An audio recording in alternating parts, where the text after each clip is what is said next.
विद्यार्थी मित्र हो, आपण बदललेल्या अभ्यासक्रमानुसार या ठिकाणी ऑनलाईन एज्युकेशन ही कन्सेप्ट राबवत आहोत.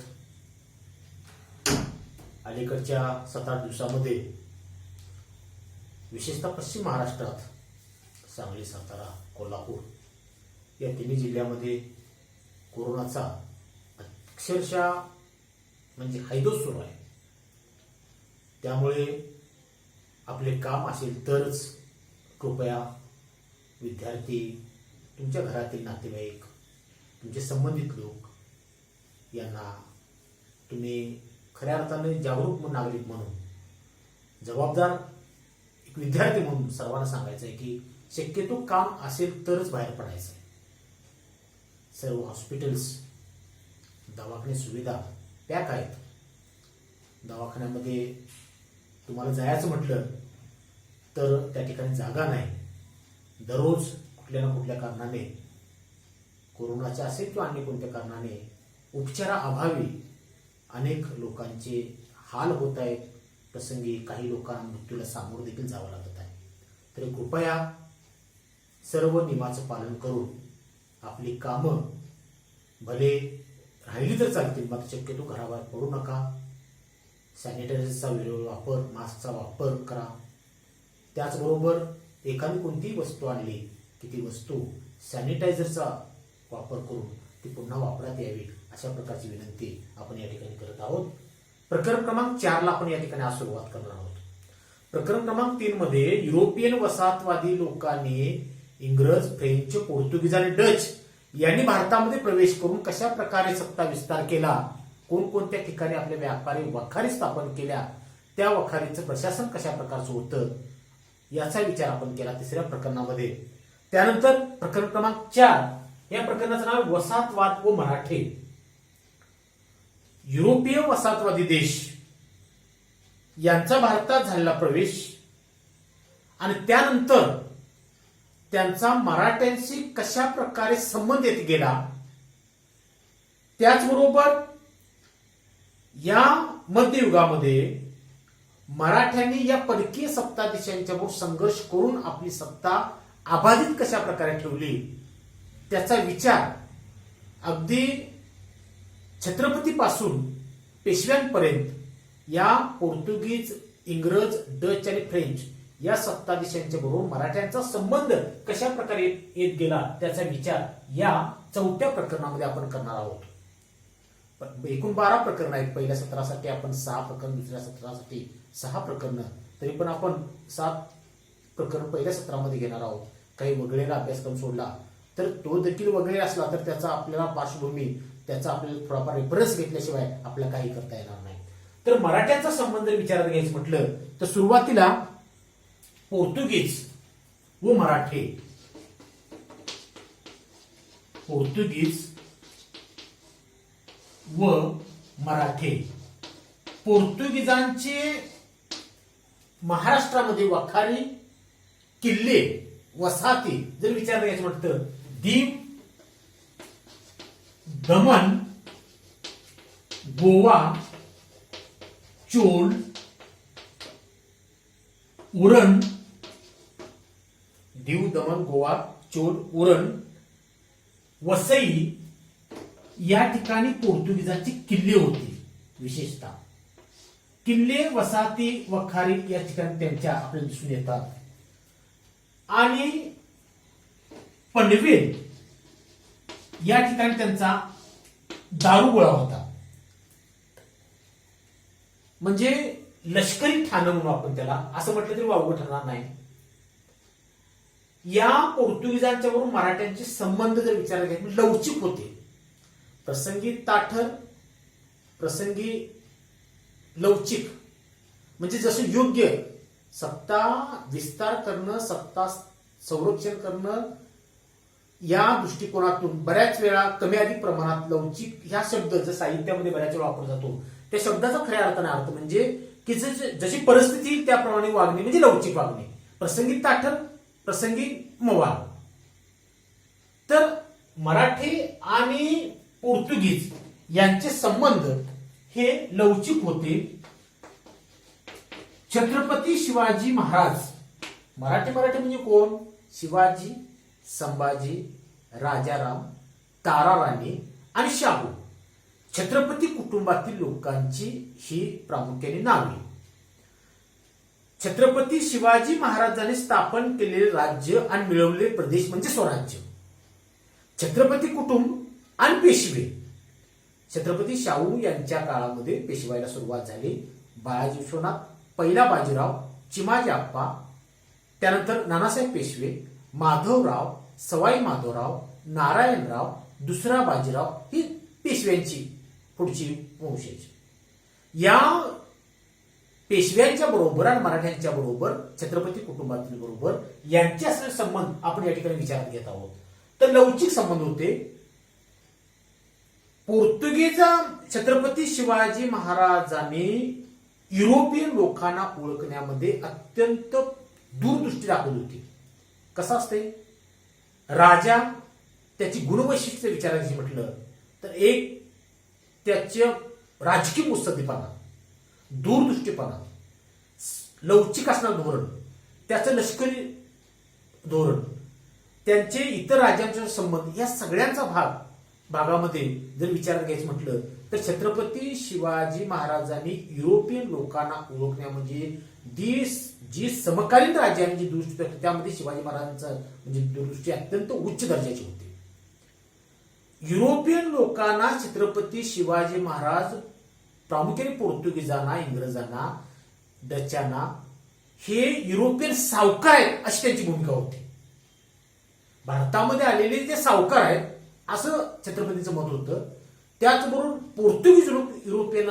पोर्तुगीज लोक छत्रपती शिवाजी महाराजांना त्यांनी देखील छत्रपती शिवाजी महाराजांच्या सामर्थ्याची पूर्णपणे त्यांना जाणीव होती.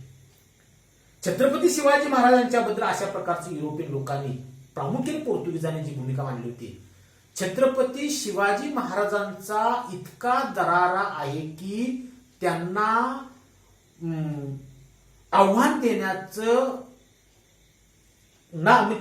देण्याचं धाडस क्वचित प्रसंगी केलं जातं. छत्रपती शिवाजी महाराज म्हणजे प्रजेची काळजी घेणारे, सर्वांना समानतेची वागणूक देणारे असे सर्वश्रेष्ठ राजा म्हणून त्यांचा उल्लेख हे युरोपियन लोक करतात. छत्रपतींच्या बद्दल बऱ्याच वेळा मध्यंतरी काळात व्हॉट्सअपवर आलं की जर छत्रपती शिवाजी महाराजांचं जर राज्य मराठ्यांचं राज्य का असतं तर पुढच्या कालखंडात हे सगळे परकीय प्रदेश कोणी आलेच नसते.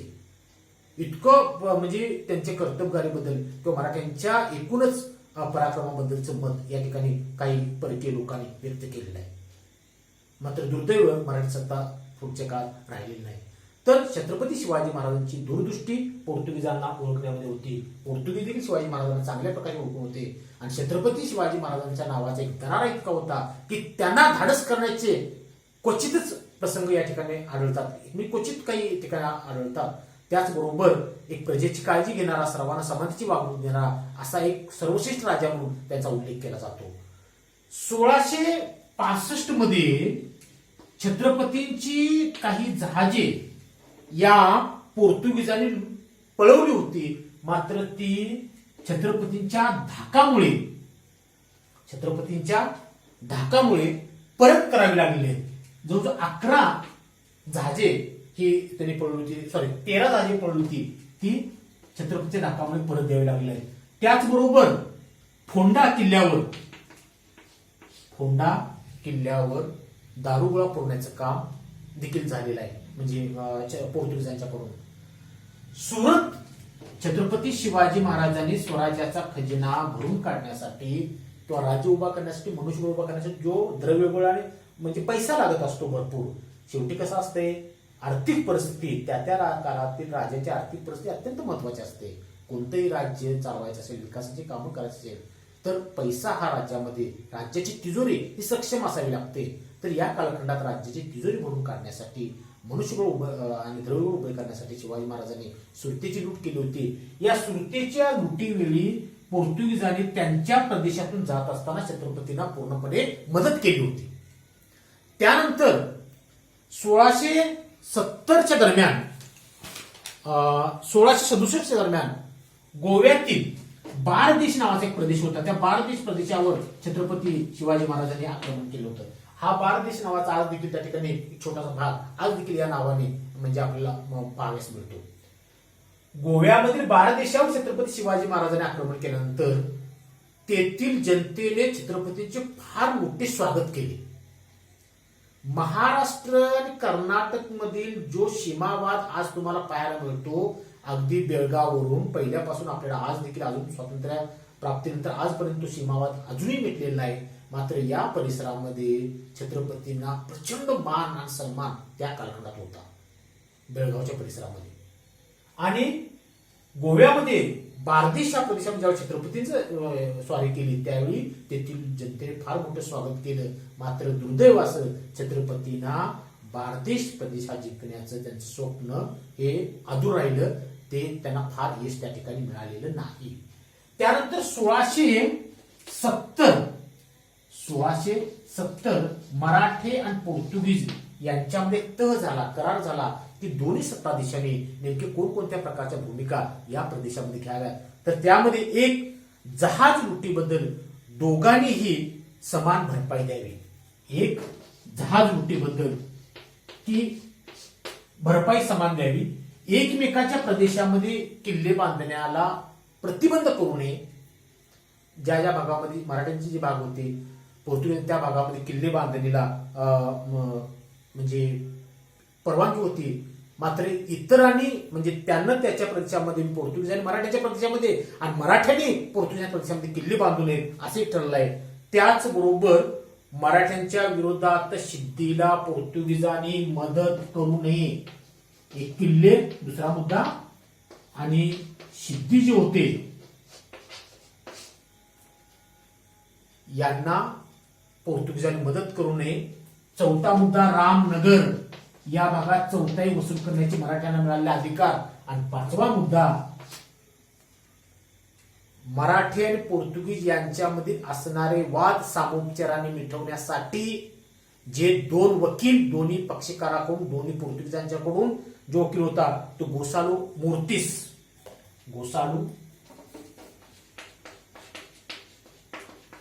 मोर्तिस हा पोर्तुगीज वकील आणि शेनवी जिवाजी आणि पितांबर ह्या दोन शेनवी बंधू आणि ह्या पोर्तुगीज वकील यांच्या मार्फत जे वाद आहेत ते मिटवण्यात यावेत अशा प्रकार ठरलं. या 1670च्या करारानुसार. तर अशा प्रकारे शिवाजी महाराजांच्या काळात मराठे आणि पोर्तुगीज यांच्यामध्ये संबंध होते. त्यानंतर छत्रपती संभाजीराजे आणि पोर्तुगीज. छत्रपती शिवाजी महाराजांचं निधन 1680 ला झालं आणि त्यानंतर मराठी सत्ता त्यांचे थोरले सुपुत्र छत्रपती संभाजीराजे यांच्याकडे आले. आणि छत्रपती संभाजी व पोर्तुगीज याचा विचार केल्यास की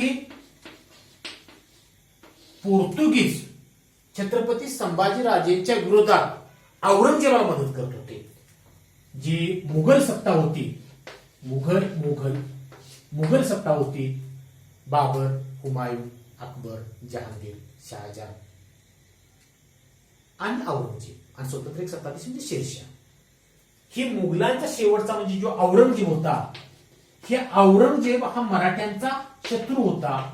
छत्रपतींच्या मृत्यूनंतर तो मराठी राज्य बुडवण्यासाठी संपूर्ण ताकद घेऊन प्रचंड सामर्थ्यशाली लष्कराच्या माध्यमातून तो महाराष्ट्रात तळ टोकून होता. यावेळी हे पोर्तुगीज मराठ्यांना औरंगजेबाला मराठ्यांच्या विरोधात मदत करत होते. म्हणून संभाजी महाराजांनी पोर्तुगीजांच्या ताब्यातील रेवदंडा या किल्ल्यावर आक्रमण केले आणि पोर्तुगीजांनी यावेळी मराठ्यांच्या ताब्यात असलेल्या फोंडा किल्ल्यावर आक्रमण केलेलं आहे. यावेळी येसाजी कंक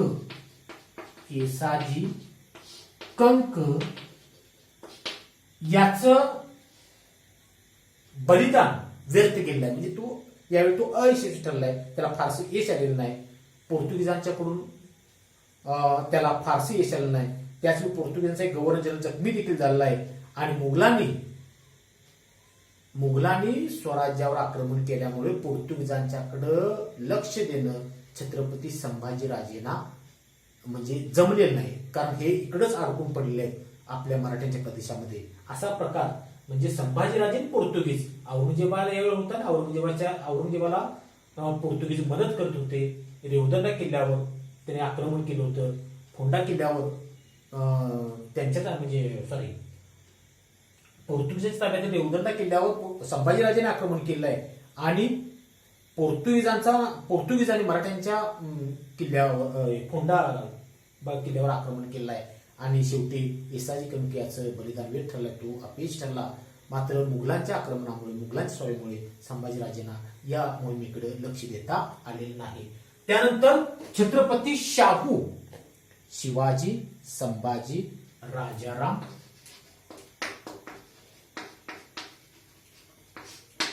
शिवाजी, संभाजी, राजाराम, ताराणी, शाहू व पहिला बाजीराव यांच्या काळात मुघलांशी पोर्तुगीजांचे संबंध विचार द्यायचे म्हटलं तर चौथाई वसूल करण्याच्या कारणावरून बाळाजी विश्वनाथाने म्हणजे पहिल्या पेशव्याची 2 मुलं, पहिला बाजीराव आणि चिमाजी आप्पा, शाहूच्या काळामध्ये मराठ्यांना चौथाईने सरदेशमुखी सनदा आणण्याचं काम बाळाजी विश्वनाथने केलं होतं.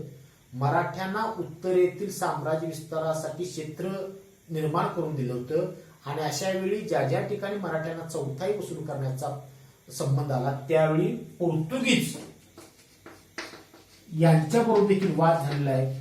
यावेळी पोर्तुगीजांनी अनेक मराठ्यांच्या प्रदेशातील लोकांच्यावर आक्रमण करून अनेक अन्याय अत्याचार केले होते आणि बऱ्याच प्रदेशावर त्यांनी आक्रमण केलं होतं. यावेळी पहिल्या बाजीरावाने आणि शाहू यांच्या माध्यमातून बराचसाच पोर्तुगीजांच्या ताब्यात असलेले ठाणे, कल्याण,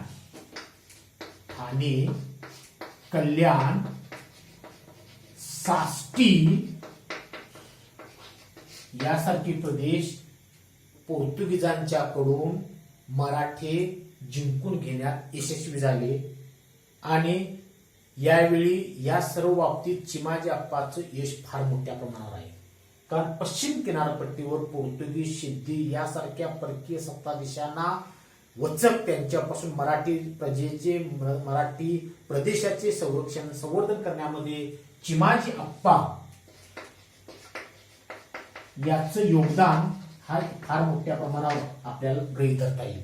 म्हणजे वसाहतवादी देशामधील पहिला देश पोर्तुगीजांनी यांचा मराठ्यांच्या शिवाजी महाराजांच्या कालखंड असू दे, छत्रपती संभाजीराजेंचा असू दे, छत्रपती शाहूंचा असू दे, पहिल्या बाजीरावाच्या कालखंडात पोर्तुगीजांच्यावर एक प्रकारे मला म्हणतो बऱ्याच वेळा म्हणजे हेच झालेलं आहे. वाद बऱ्याच ठिकाणी झाला होता. काही वाद सामोपचाराने काय मिटले, काही तह करून मिटलेले आहेत. मात्र शेवटी पोर्तुगीजांच्या पासून मराठी सत्तेचं रक्षण करण्यामध्ये शेवटी मराठी राजे यशस्वी झाले. तर मराठ्यांनी बराच काळ आपली सत्ता यांच्यापासून अबाधित ठेवण्याचं काम केलं असं या ठिकाणी म्हणता येईल. तर पहिल्या या पूर्वार्धामध्ये प्रकरणामध्ये आपण छत्रपती शिवाजी महाराज आणि पोर्तुगीज, छत्रपती संभाजीराजे आणि पोर्तुगीज, शाहू, पहिला बाजीराव आणि पोर्तुगीज यांचा फक्त आपण विचार केला. त्यानंतर या ठिकाणी डच व मराठे, पोर्तुगीजांनंतर डचांची एक सत्ता महाराष्ट्रामध्ये पश्चिम किनारपट्टीवर भारतामध्ये आली होती. डच सध्याचा देश जो आहे तो नेदरलँड आणि नवीन नाव हॉलंडच्या रहिवाशांना डच या नावानं ओळखलं जात होतं. आता सध्या विचार केला तर नेदरलँड, त्याची राजधानी ॲम्स्टरडॅम. जर तुम्ही गुगलला गेला असाल तर या सगळ्या गोष्टी तुम्हाला पाहायला मिळतील. आणि एक लक्षात घ्या तुम्ही, आता जग इतकं जवळ आलेलं आहे की तुम्हाला घर बसल्या कुठल्याही देशाची, त्या देशातील राजधानीचं शहर असेल तिथली डायरेक्ट माहिती तुम्हाला तुमच्या युट्यूबवर असू दे किंवा गुगलवर अगदी सविस्तर माहिती मिळते. त्याचा तुम्ही जास्त वापर करत चला. घरामध्ये टीव्ही असणे हातामध्ये मोबाईल असणे, बऱ्याच वेळा ग्रामीण भागामध्ये आणि येनकेन प्रकारे म्हणतात की मुलं या साधनामुळे आज बिघडले. मात्र माझं असं प्रामाणिक मत आहे की विद्यार्थ्यांनो, ही साधनं आजच्या जगात अत्यंत उपयोगी आहेत. तुम्हाला स्वतःला बदलायचं असेल, तुमच्या ज्ञानामध्ये, माहितीमध्ये जर बदल करायचा तर ही साधनं आहेत आणि याचा वापर जर चांगल्या पद्धतीने केला तर निश्चित तुम्हाला तुमच्या अभ्यासासाठी, तुमचं करिअर घडवण्यासाठी त्याचा मोठ्या प्रमाणात फायदा होईल. त्यामुळं योग्य ठिकाणी योग्य त्या वेळी अशा काही गोष्टी तुम्ही पाहणं अत्यंत गरजेचं आहे. मी जी नावं सांगतो, नेदरलँड असू दे, आम्स्टरडॅम असू दे, परत पोर्तुगीज सध्या त्यांची लिम्स्टन ही राजधानी, ते शहर म्हणा, तुम्ही नकाशा काढला असता तर हे सगळे देश कुठे आहेत, त्यांचा प्रवास, वास्को द गामाचा प्रवास भारतामध्ये कसा झाला होता. आणि या पश्चिम किनारपट्टीवर मग ही ठाणे असतील, त्यांची वखारे असतील, त्यामध्ये दीव, दमण, गोवा, वसई, ठाणे, कल्याण, साष्टी, परत पनवेल, ही शहरं तुम्ही पाहू शकता. आणि ते पाहिल्यानंतर डायरेक्ट तुम्हाला त्याचं नवीन ज्ञान होईल आणि लक्षात ठेवण्यासाठी त्याचा तुम्हाला फार मोठ्या प्रमाणात फायदा होईल. तर पोर्तुगीजांचा एक वकील, जो आपण मी तुम्हाला सांगितलं की गोसालू मूर्तीस, हे एक नाव तुम्ही लक्षात ठेवायचं. परत जिवाजी शेणवी आणि पितांबर शेणवी ही नावं जर परीक्षे दृष्टिकोन एका वाक्यात वस्तुनिष्ठ जे प्रश्न असतात, पर्याय निवडा किंवा जोड्या जुळवा, यामध्ये ही नावं तुम्ही लक्षात ठेवायचे. परत त्याचबरोबर पोर्तुगीजांच्या वसाहती, वखारी कुठं होत्या, त्यांचं दारुगोळा केंद्र कोणत्या ठिकाणी होतं, संभाजीराजांच्या काळात कशा प्रकारे पोर्तुगीज संबंध आलं, हे जरा तुम्ही लक्षात ठेवा. हे तुम्हाला परीक्षा दृष्टिकोनातून 2 मार्कासाठी, 3 मार्कासाठी विचारण्याची शक्यता दाट आहे. जरी नवीन सिलेबस असला तर नवीन काही विचारण्याची शक्यता आहेच. आपण त्यावेळी चर्चा करणार आहोत, तर या बाबी तुम्ही लक्षात घ्यायच्या आहेत.